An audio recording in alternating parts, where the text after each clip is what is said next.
ሊቀ ጳጳስ ንዋቹኩ ለወንጌል አገልግሎት የሚውል የዲጂታል መድረክ መበረታታት እንዳለበት ገለጹ።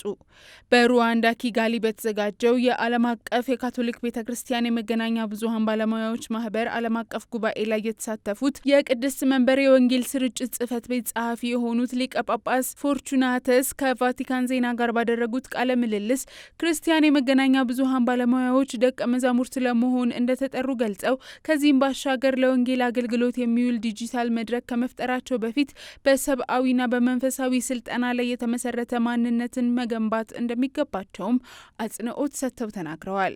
በሩዋንዳ ኪጋሊ ጉባኤ ከመላው ዓለም ካቶሊካውያን የመገናኛ ብዙሃን ባለሙያዎችን ያሰባሰበው የሲግኒስ ጉባኤ ዲጂታል ስነ ተግባቦት ለባህል አብሮነትና ለአካባቢያዊ ደህንነት በሚል መሪ ቃል ከሐምሌ 27 እስከ ነሐሴ 1 ቀን 2018 ዓ.ም ተካሂዷል።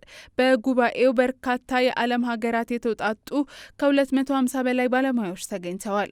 በጉባኤው ለዘላቂ ማህበራዊ ሰላምና ለሰው ልጅ ሁለንተናዊ ክብር ለማጠናከር የሰው ሰራሽ አስተውሎት የሚሰጠን መልካም እድሎችና ተግዳሮቶች፣ የመገናኛ ብዙሃን ስነ ምግባር፣ የቴክኖሎጂ አማራጮችን በሰፊው ተግባር ላይ ማዋል ላይ ያተኮረው ጉባኤው የተለያዩ የጥናት ውጤቶች ቀርበው ውይይቶች ተደርገዋል።